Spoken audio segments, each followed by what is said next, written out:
Kamat jing Pyrshah banti yau marpo kando uranium haga jella kalong kamat kabala kruj bha hapo gajella haga ba ki babon ki kunhun seng bhalang ki riu pai ba berkumju nadu ki kunhun seng sain perthai haga jella kilapan pau ga jing Pyrshah jong ga jingtmu banti yau uranium kabala mi wat ka jingkentho na ki katu katni ya ka Sorkar jella kabala don ru ka jingdawa ka boong balada ka Sorkar jella ru ka Pyrshah Iaka ni kadai ban penpau ru hari Ïeng dorbar thau ain ke jella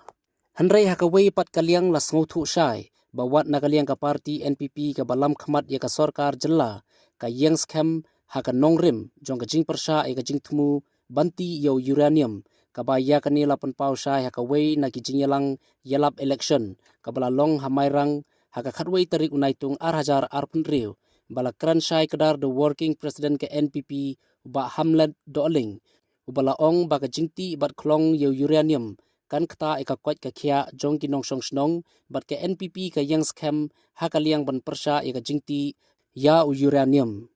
namar kami kita kuat ikdesni bakda glong ang preng bakni ke isu jong uranium hapo ketela ke jongi hangtai potong yesya ka kuat ban keren dak basai ka kuat ka basai sipat ba jong jam begalia bat kemau ka berendon ka Sorkar NPP dalaleru ginamsha banti yoru marurium nangtai na po domesya namar ngiso tu la ti yoru na domesya kan mi ka jingjak ba shakhe ki jimpang ki ba shakhe kan mi haktai ka ka parno po domesya kenapa ba yoru na umdei budan da po domesya udan la khan mausun ram ketika sarandal baru ado apa nomornya ada nomornya di porsinya keleng-keleng usong dia uranium hangsir baru lepas dangman dia Malaysia baru kawai kesaran uranium bermur upat bak siswi unpang unsha baka cincanja masyarakat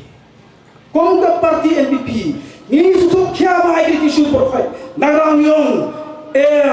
dalale ilam sha berkelong ya marnyom nang ni po domsya mereka ri ke sungi larga Sorkar dia penbor lagi kompri mobil bagi penbor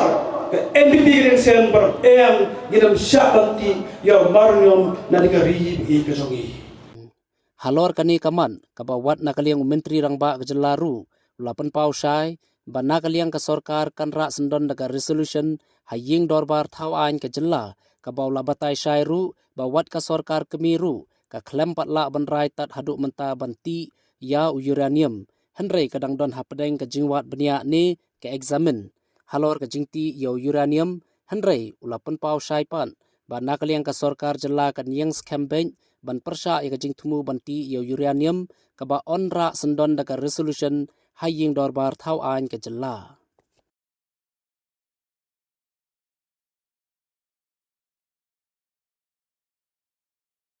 Dear friends, recently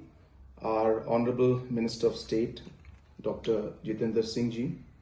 was in Shillong for a program. And during the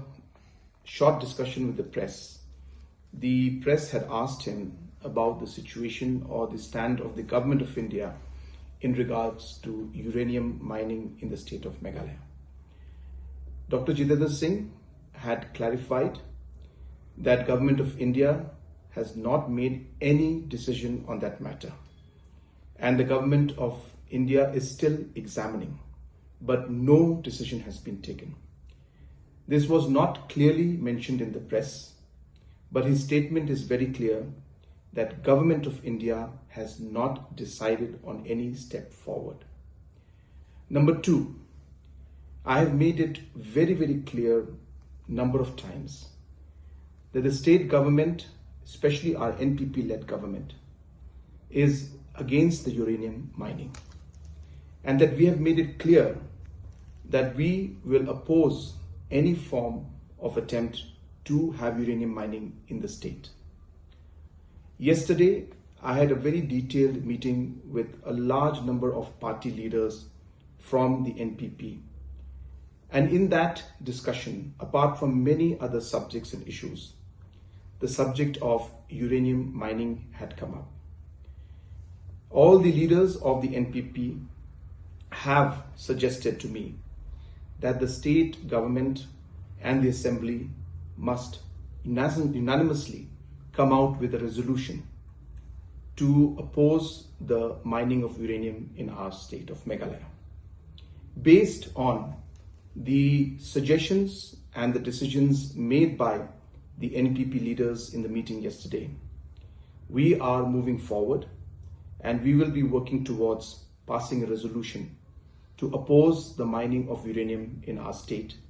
to show our commitment towards this decision of not allowing uranium mining, as we are aware about the different implications that it could have on our people, on our environment, on different aspects of our forest, and the overall impact that it can have on the people and the future of our state. And hence there are too many risks that are involved, and hence we are very firm, as I said once again, that we will oppose the uranium mining in our state, and we will work towards passing a resolution in that aspect. Thank you so much.